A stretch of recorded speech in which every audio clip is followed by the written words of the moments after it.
everyone, welcome to Conversations with the Real Estate Redhead. Today we have Seth Howk, and he is our right-hand man around here. He's responsible for coaching and mentoring and retention and all great things. So welcome. Thank you for having me. Yes, absolutely. So explain that a little bit to us. Like, you're the right hand around here. People that aren't in real estate aren't going to know that you exist. What the role ATL is. So pretty much what my role is to help with recruiting, help with retention. And that entails me actually going out and meeting with agents that haven't been, that just got their license or about to get their license or thinking about getting their license. They talk to me. I set the stage of expectations, kind of what Keller Williams does differently from the traditional brokerage, and see if it's going to be a right fit for them. Because it's not just going to be, let's get everybody to sign up. It's going to be, are you going to be a good fit for our culture? Yes. And are we going to be a good fit for you too? Because there have been appointments where, oh, you know what? I can find you somebody that's going to be more what you're looking for. Because at the end of the day, it's got to be a good fit for each other. And if it's not going to work for us both, then it's not going to work in the future. Like a mutual relationship. Yeah, because this business is a 50-50 thing. We're not here to run your business. We're here to support your business. Absolutely. So it's got to make sure we're both on the same page. Which Keller Williams does a great job. A little plug there. Keller Williams is pretty much the best. Yeah. I mean, I didn't start here, so I would know. yeah, exactly. So let's talk a little bit about that. So now you're in this leadership role here at Keller Williams, but you didn't start with Keller Williams. So let's kind of talk a little bit about that, educate some people, because I think that a lot of people think real estate is rainbows and sunshine and mimosas. Yeah, all and selling sunset. And it's not. No. My husband, whenever I very first got licensed, he was like, so you're going to be like those girls on Selling Sunset trying to screw with me? And I'm like, I love that show, and I'm not going to live vicariously through them. I don't need that. Like, I hate that show, and I've never seen it.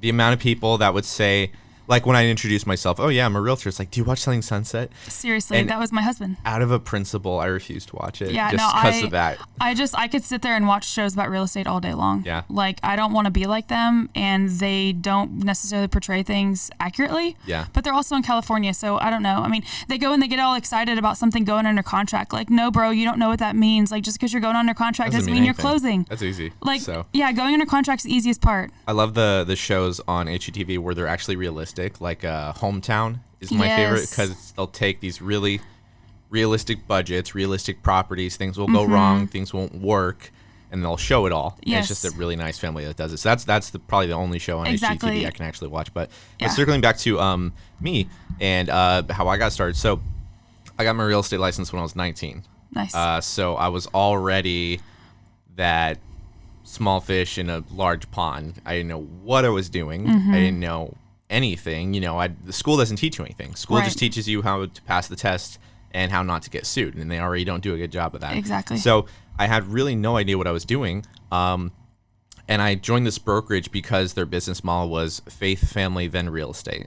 Nice. I was like, that's perfect. Yeah, you know what? I'm going to get training. They're small. They're going to have time for me. That's exactly what I'm looking for. Right. And it ended up being the absolute worst experience of my life.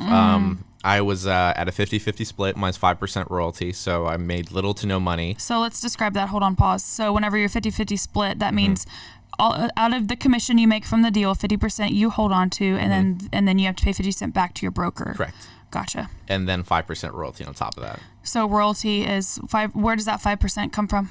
My end. Gotcha. So really, I was making 45 technically. Yeah. But so I was already making no money. Yeah. I had required hours, which was technically illegal, but I signed a piece of paper that made it legal. I was working about 10 to 12 hours every single day, and I had a collective of 4 days off in a year and a half that I worked there. Holy smokes. Yeah. So it was not fun. That's bad. You stayed there for a year and a half? Yeah. Because a part of me was thinking, I'm gonna succeed at this. I'm gonna make this work, even if I hate it. Because this is the only way that you thought that you could do it. Yeah, right? And that's all I knew about real estate. I was like, this is just what real estate is. Yeah. So I had such a horrible, toxic mentality behind it. And then the office space was terrible too. My brokers was very verbally abusive, and at times I was surprised he didn't hit me. Like, that's how bad it got. So I hated my job. When people would ask me what I did for a living, I would tell them I worked at a call center. Oh, because I didn't like to talk about my job. And because I was just making calls all day, lead genning. Well, that's probably what it felt like. Yeah, so it technically wasn't a lie.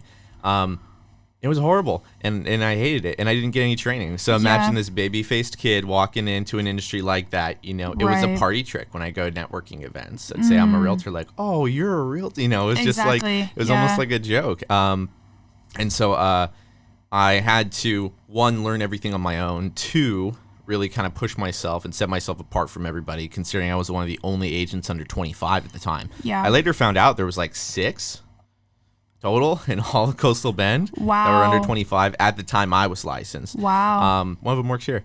And so that was it. And of course, because I worked at a low brokerage, I didn't know that. Of course, so yeah, I was just like yeah. totally lost with the whole aspect of it. And I hate it. So I even everybody that was working there hated it too, but they were, getting stuff done, and they would even tell me, it's like, you got to quit. You can't put up with that. You're not making any money. Like, you're young enough, like, get out now while you can. Yeah, exactly. Because, these were people that have lived much longer lives, and they weren't going to put up with that. I was brand new in 19, so I put up with that. Gotcha. So after all that was said and done, I was waiting for 2 or 3 deals to close. Then I would quit. Let me get my money. Let me get out. And but it was always a delay. Always an extension. Always terminating. Then we're gonna go find another one. But it was a good price point, so I wanted to close it out. So I just tried to stick with it for a long, long time. And those were your clients you're talking about? Yes, I had 14 clients and 4 houses in escrow when I quit. Wow. And that was to the point where it was like, I can't do this anymore. Yeah. And so I finally did. And I wasn't even to my car before my excuse me. I wasn't even to my car from quitting before my broker cut off all my access to everything. My leads, my phone. He was just tracking our phone. We later found out to see where we were. No way. It was a horrible, horrible experience. That's terrible. That's not even like going into all of it.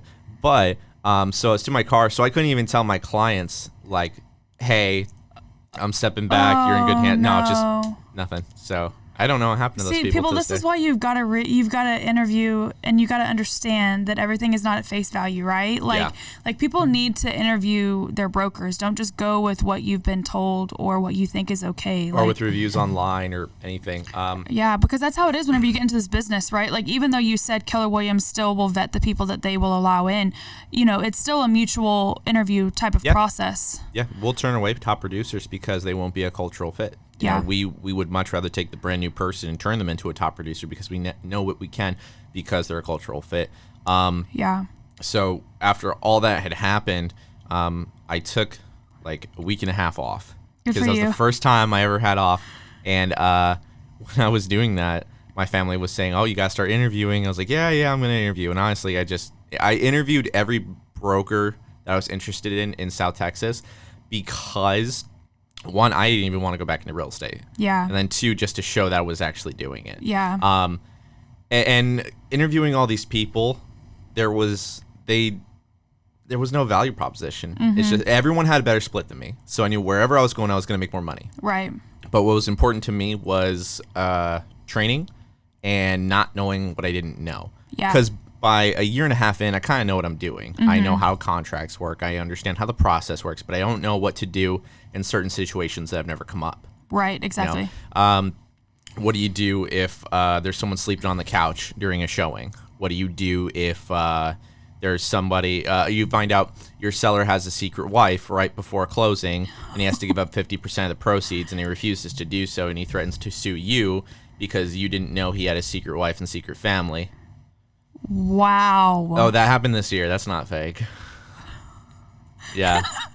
What? Yeah. Oh, I got stories. Dude. So, so I didn't know what I didn't know. And I wanted more training. I wanted to learn more if I was going to get good at this. When crap like that happens, what do I do at that point? And you want to have somebody in your corner that can help you. Yeah, that has time for you is the biggest thing too. Because anyone can give you an answer, but everyone's going to put their own business first. So right. That's what's cool about us. So right.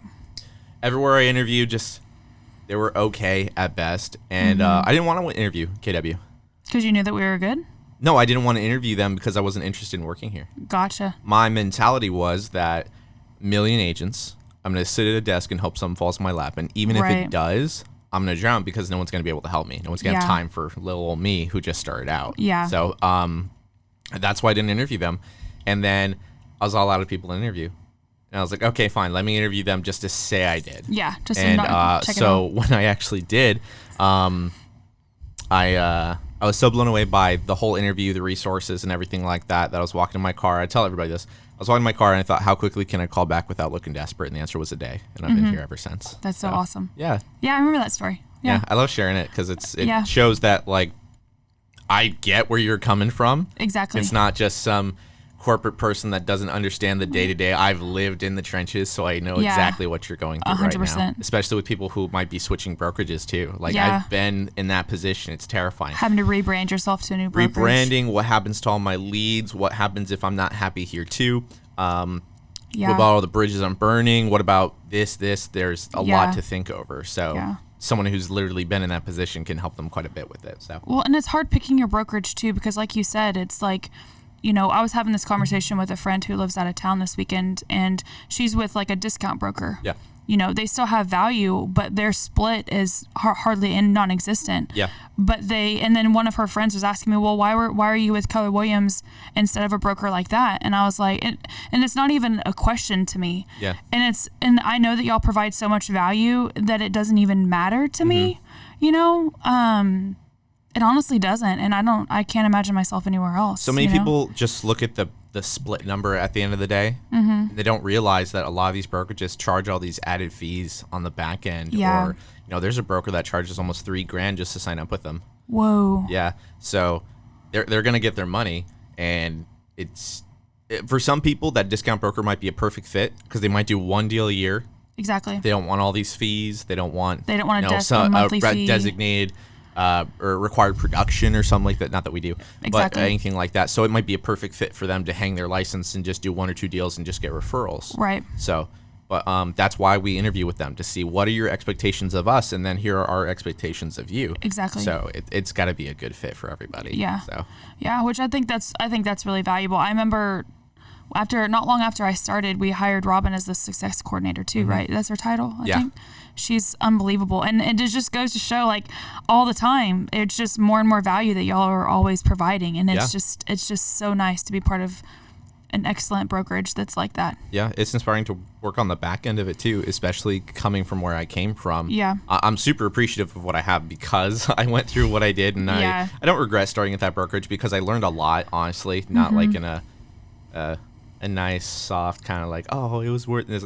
No, it sucked. But I did learn a lot. I learned how to be a better business person, how to conduct my business. I learned a lot of good systems that I'm able to teach others with now. But I appreciate what I have here so much more now. Yeah. And then I can have that mentality when we're thinking of new things. For example, like with Robin's position as the success coordinator, you know, the thing that makes our brokerage so great is, you know, the non-competing, the fact that we're here to coach and mentor and train, and we're always on call for questions. And since we don't compete, we are 100% available to our agents. Yeah. But we're also really about realistic expectations. You know, if you need help at 11 o'clock at night, I may not answer my phone, but there's going to be someone who's going to be available. And to have somebody that their full-time job is to sit down and be ready to help you with a contract right then and there is invaluable. Right. Not just to our agents, but to our brokerage, because it allows us to help more people, allows more people to come in constantly and have more office presence, and it's just a win-win all around. So and Robin's 100%. Just the perfect person for it too. Yeah, no, she's excellent. Yeah. To find somebody like that is incredible too. You know, someone that wants to move out of production. You know, who wants to have a hourly position and to be a teacher pretty much, and to have that patience too. Yeah. Because it's not easy. It's not. I mean, and I've had people call me that are asking me, you know, questions about the Rockport MLS, or they'll have a question about the contract or loan or stuff like this. Yeah. I'm like, how does Robin do it? Like, I mean, you know, I probably don't even get one phone call a week in comparison to what she does. Oh, yeah. And the fact that she can just maintain her just sweet composure. Yeah. And, oh, yeah, honey, anything you need. Yeah, because she's taken so much off of me and Lori's hands, too. You know. Oh, absolutely. I can't imagine. I probably get maybe a third of the call. No, I probably get 2/3 of the calls that I normally make. So it frees us up a lot. Yeah. And it allows more people to get more help. So as we grow, that's something that we need. So we never lose that personal touch. You know, because when brokerages get so big, things can fall through the cracks. Yeah, yes, but because of the fact that we're doing this now, as opposed to when we get really big, it's going to all work out. So we're really excited for that. Yeah, no, that's exciting. I was actually thinking about that today with our building, and I'm like, how much longer is it going to take us to expand into this big building that we're in? Hopefully one day we'll have more space, and all of the awesome trainings that we do and everything like that. It's just really cool. Absolutely. So what else do you want to talk about? What else can we educate our wonderful listeners about the world of real estate. That's not all sunshine and rainbows, like we were talking about. So right before the podcast, we were talking about, I guess, just the differences between real life and what social media and TV shows portray as realtor life. You know, they see the whole, oh, you get to look at pretty houses all day. That's awesome. No. No, it's not. Yeah. And then first of all, the amount of emotions that you have to deal with, because you're not only just somebody that shows the houses and goes over contracts and paperwork and negotiates and does a lot of physical labor involved with it too, but you're pretty much a therapist too. Yeah. You know, you got to deal with some folks that are going through some very, very high emotions, which is great. And why I like this job so much is because the fact that we get to help a lot of people with a very important step in their life. Absolutely. And, you know, we get to meet a bunch of cool people from all walks of life. You know, we'll meet the investors. That's all business to them, and it's all volume. You get to learn a lot about how to run your own business. Then you'll get the first-time home buyer. This is a huge monumental step in their life, and you get to help them with that. Then you get the retirement folks that are looking for a second home. You get to see some fun, neat, expensive houses, right? And you get to see all walks of life with it. Yeah. It's not all just the last one and then everything's smooth. Exactly. And then there's all these other aspects to it. So it's a juggling act of how to manage that. And thankfully, we train you specifically for the emotional side of it too. But there are things that just come up that you can't be trained for. Yeah, seriously. Like, for example, that one with the secret wife. Found out about that at the table. You're joking. So y'all were there to sign to close. Yeah. And that's whenever it was discovered. It's a really bad title company. Man. Yeah. Because so that would be fun. normally discovered in the title policy. Yeah. And it was, but we didn't get the title policy until the day of closing. Oh my. Yeah. Wow. So title policy, basically what that is it's an overview of the history of the home. It researches the past to ensure the future. Yeah. Yeah. So basically, were you representing the seller then? Mm-hmm. Okay. And the seller co-owned the house, I guess. So he got married and never divorced. Uh-huh. And just thought it was fine. And he was like, oh, that wasn't here, so it doesn't count. Wasn't in Corpus Christi, he was fighting Texas. lawyers like it doesn't count. It was man, that was crazy. People and whenever you enter a marriage, that's a legal binding thing just as much as whenever you enter in to purchase a home. Whenever you signed to purchase a home, that's a legal contract. Yeah. You can't just get out of it because you don't feel like it anymore. Yeah, this guy, he was gifted the home. First of all, someone else paid for it cash. And gave him a free home and put it in his name. So he's selling it with giving the proceeds back to that person. Okay. Which was 6 months. Oh, so wow. they were pretty much going to sell it at a huge loss. Well, not a huge loss, just like expenses. And he was fine with it. He was going to come out of pocket, no big deal. And actually, with the deal we had gotten him, we got him like a little bit of a profit. Yeah. So we did a really good job selling his house. Yeah. And then, had to give up half the proceeds, and then he was threatening to sue everybody, like I'm selling you, I'm suing you, like just whoever he could point at. That's terrible. Yeah, and then so he tried to use it, and then he tried extortion. He goes, unless everybody in this room pays me $10,000 right now, I'm not selling. Just it was crazy. No way. Yeah. So how do you respond in a situation like that? I walked out. He's like, all right, well, you just threatened something illegal. Yeah. So I'm going to take a step back. Our lawyer team's going to be in contact with you further. And that was it. And I just left. Good for you. And we sold it eventually. Just after 2 or 3 calls from a lawyer realizing that, that y'all did your due diligence. Yeah, we did everything right. It wasn't our fault, and he eventually signed. So I think I made like $200 on that. Oh no.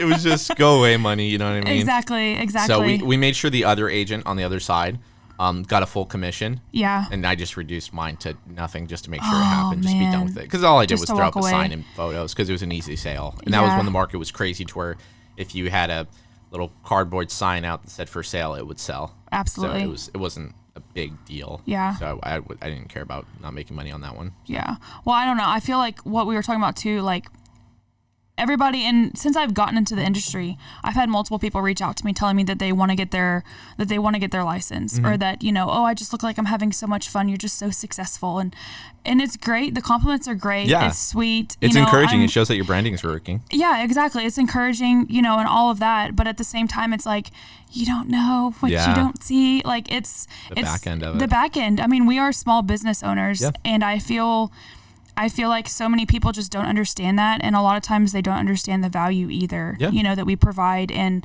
I think it's really important to educate people that along the way, but also to help people to realize, like, we are a small business owner, and it's not rainbows and sunshines. Just because we go and we show people houses, that might have been the 50th house that we've shown them. Yeah. And then they're still going to wait 3 or 4 months, or we'll go out and we'll show a house, and then we'll never hear from the person again for another 6 months after we've done all of this work for them. There's no instant gratification when it comes to real estate. No. What you're doing today is going to affect 3 months from now. So one, be mindful that you're not going to get paid right away. We're in a great market to where you can make money really fast, and you can find buyers and sellers super easily. But the whole aspect is that even if you get that, there's so much that's out of your control. Yes. The inspections, the appraisal. The appraisal, especially nowadays, we're looking at a 75-day closing minimum with these appraisers nowadays. Yeah. So are you going to be fine not getting a paycheck for 75 days? Right.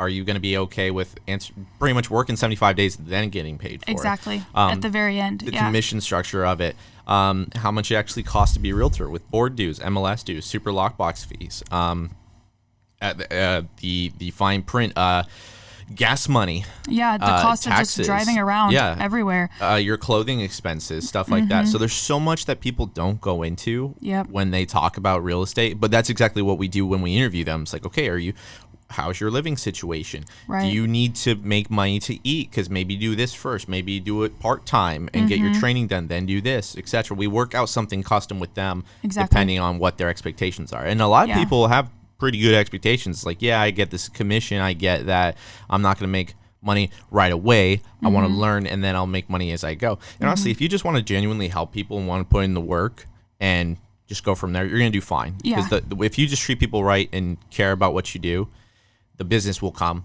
word of mouth, especially. Absolutely. And just go from there. But, for example, if you need to close to eat, then let's have a different discussion. Exactly. Because we kind of make sure that everyone's working out there. And it's not an instant gratification thing. And I think in our culture, we're so used to that. Yeah. And people can see, offer accepted, or, pending, or under contract. That doesn't mean anything. That doesn't mean anything until you are closed and funded and those people have their keys. I've closed a house and it has not funded yet.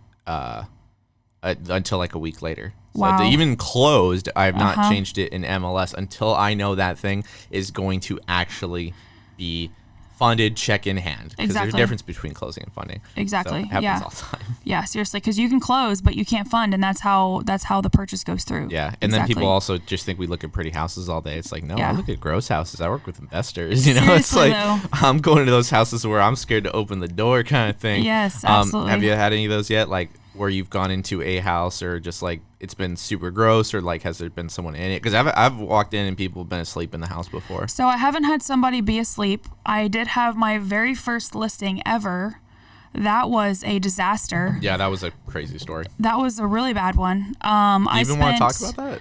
I mean, we don't necessarily have to, but I spent 2 days helping her clean, and I was pulling out, black stuff out of my nose and freaking dust for multiple days, helping her clean, and spent money on helping her landscape her yard and get it all cleaned up and everything, and only to get it thrown back in my face. Yeah. Some crazy people out there. People just suck, and whenever the term buyers are liars is it's a little harder. I mean, it's 100%. Yeah. 110 sometimes, and then you have those sweet clients that just make it all better. You know? And you know what? That's kind of the why that I have sometimes. It's like you'll put in so much work and effort into it, and just being like, that was not worth it. Just in the grand scheme, I really did. Like, for example, that house right there that I was talking about, made $200 to go through legal stuff with a crazy guy. Like he was not all there in the most respectful sense. Yeah.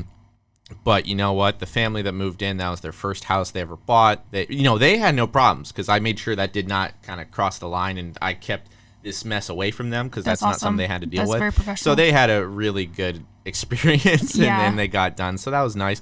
And then those folks that, those clients that make it all worth it. I have clients that I still get gifts from years later. That's so sweet. I had 2 closings in particular that were just my absolute favorite. One in particular was this woman called me and she asked if I could sell her house. I was, yeah, sure, I can do that. Be right and there. then I was like, can you send me the address? And she goes, yes. And she sent it to me, and it's listed. And it's like a really cool house, and I really want to sell it. And I could. It was just like, yeah, this is right up my alley. I said, but I can't even talk to you about real estate because otherwise it's a violation. Yeah. And she almost started crying on the phone. Oh my. And I just talked with her. She was working with a really, really bad realtor that was pretty much forcing her to sell it because they wanted to do a 2-month listing agreement just to see how they worked. And they lied and put it in for 2 years. No. And then they refused to release it. And so this is an elderly couple with health complications, and they had to do their own open houses, their own marketing, their own everything. They had to put the listing agent tore up his sign and like pretty much blacklisted it and would never allow showings. So they were just stuck there. So I was pissed.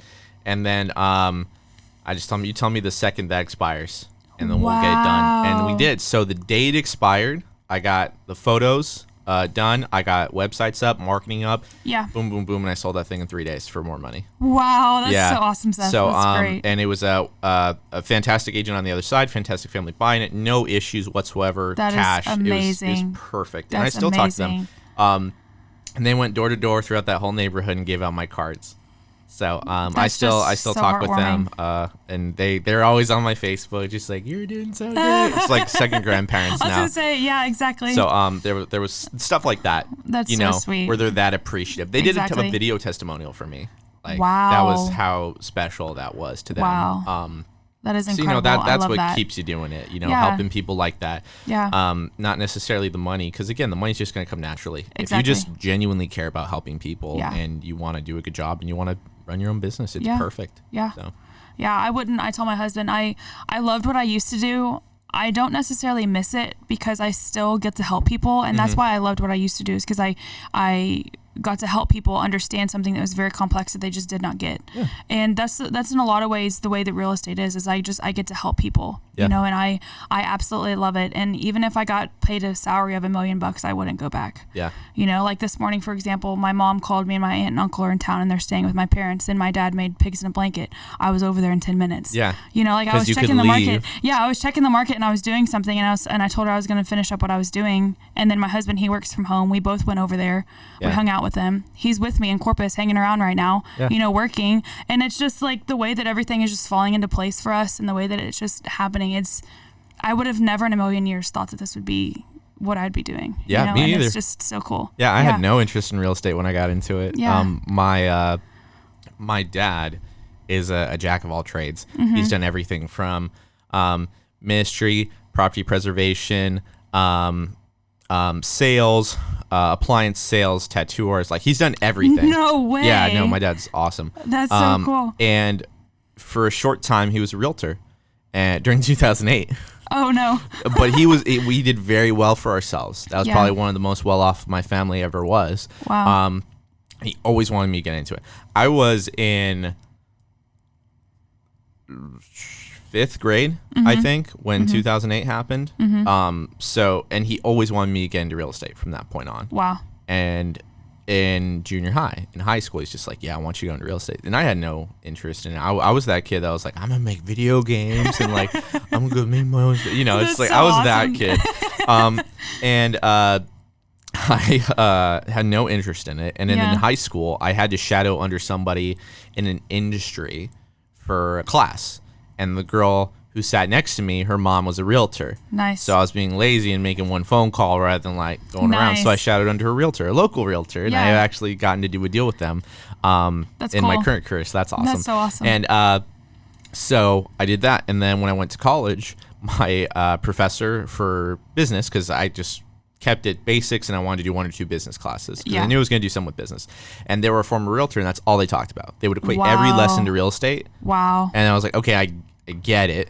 Something's telling you this might need to be your career. So when I was working at PetSmart, and when I was doing that, I would just do 8 or 9 hour shifts, and then I go home and do school for like 3 or 4 hours. And then it got to the point where it's like, I can't do that because that's exhausting. Like 10, 12 hour days. And the last thing I want to do after physical labor is go home and read on a computer. I'll fall asleep. Right. So I quit my job and just finished up my school full time. Yeah. And then I got a job offer from that first brokerage, and then the rest is history. So I had a very interesting start to getting into this industry too. Yeah. No, everyone's got their own little story for getting into it. They really do. They really do. And when people ask me about it, I always tell them, like, it's amazing, but just remember, it's hard work. Yeah. And being your own boss creates discipline like you've never had it before. Yeah. You know, you can wake up and you can go to sleep whenever you want. You can work whenever you want, or you can choose not to. You can choose to sit on the couch all day and watch Netflix, or to go hustle. It's a double-edged sword for sure. And it's a lot of trial and error to get it right, because... Yes. Can we, like, capitalize that and put it in all bold, please? Yeah. You know, I love the fact that I can just go jump on a plane and go see my buddies on the West Coast. But business isn't going to stop. So I've got it down to a system now to where my emails, my calls, my texts, like, everything's automated. And then if it needs me, it will get to me. I've got it all taken care of. Yeah. But, you know, just saying, oh, you know what, I'm going to work from home today. Or, you know what, I'm going to work an hour today and that's it, and call it. Yeah. You know, it's great that you can do that, but it's going to bite you later. Yeah, so it's your future. Like you said earlier, we're always 90 days out. So if you choose to be lazy today, how's that going to affect you in the future? Yeah, and not even necessarily being lazy. It's just, you know, it's important to take a day or two off. Exactly. When you can, but also be mindful that if you take one day off, then you take another day off. Exactly. And so on and so forth. Yeah. But I'm really passionate about travel. So that's a big deal for me. I want to be able to go where I want to go and not have to worry about, like, is something going to happen, or am I allowed to go, or something. Exactly. How many PTO days do I have left in the year? So it's really nice to be in an industry where I don't have to worry about that, where it's just, you know, success and making it for me personally is to where I know that I can go on a trip and not think, oh, okay, if I have to budget here, it's just like, no, I can go. Right. That's important to me. Right. And then also, you know, if I'm at a restaurant and I'm looking at the food, not the prices. Yes. That's making it to Amen. me. So it's not necessarily about having this much in my bank account or anything like that. So it's all about experiences for me. Well, I tell my husband, like, the day that I know that we've got it made is when we can go out for every meal and not care. Yeah. Like, we don't have to, you know, eat cheap at home. Yeah. Which eating cheap doesn't have, you don't have to eat cheap at home, but you know what I'm saying? Yeah. Like, we have the ability to afford to go out to eat if we want. Yeah. Or at any time. You know, any restaurant. It doesn't matter if it's fancy dancy or if it's not. Exactly. And then also being able to have somebody take care of our yard and our house. Yeah. Like, please, I hate cleaning my freaking house. I'm at that point with the yard too. So I'm telling you, like, and we have a bigger yard now than we ever have. And it takes longer to maintain, and it takes longer to mow. And me and my husband both are so over it. Yeah, I'm getting a riding mower because I don't want to deal with that Dude, we need anymore. one of those. Oh my gosh, I'm telling you. Like, we talk about it all the time, and I'm like, okay, well, it's like November now. Like, let's see what happens in the spring. Yeah, you see if you can get a good sale. Yeah, grass will be dormant for a little bit, you know, but also having somebody come in and clean my house every 2 weeks or so. Right. Like, please, I hate cleaning my house. Yeah, no, I'm never home. The other day, I was giving my dad such a hard time because I'm like, you know, I live, you know where I live, right? Do I need to give you directions? Did you forget that you can come see me? I don't just have to come see you. We live 5 minutes from each other. And he was like, okay, Kelly, well, tell me the last time that you were at your house and you were not sleeping and it was dark outside. I was like, good point. Got called out there. I guess I'll be coming to see you quite a bit. Yeah. Because I can stop in when I have time, you know, and if he wants to come over, I mean, my husband will be working, and 9 times out of 10, I'm not going to be there. Yeah. You know, because I'm beating the pavement, which makes me happy. It makes me know that I'm doing my job and I'm doing a good job of it. Yeah. You know, I'm not just freaking out and not having any business. So. Yeah. I have that joke of, I live at the office because I live a block away and I'm here every day. Yeah. And I have a reoccurring joke pretty much with mostly staff. And it's, okay, I'm leaving for real this time because I'll start to leave and then I'll be there for another 2 hours. Seriously. And then they'll say, like, didn't you leave already? It's like, no, I'm leaving for real this time. No, I'm actually leaving. Yeah. No, it never happens. I thought about getting a shirt. So. That's cute. Well, thank you so much for coming on today, Of course, talking Callie, to us thanks about for all the having me. things. I need to have you back to do some market updates, or Sounds good. maybe some funny real estate stories or crazy I got a lot of stories. those. Yeah, that'd be good. So the way we always end is, what is one thing you do to make the world a better place?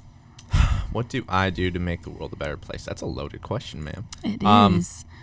I would say for me, what I do is just what I do.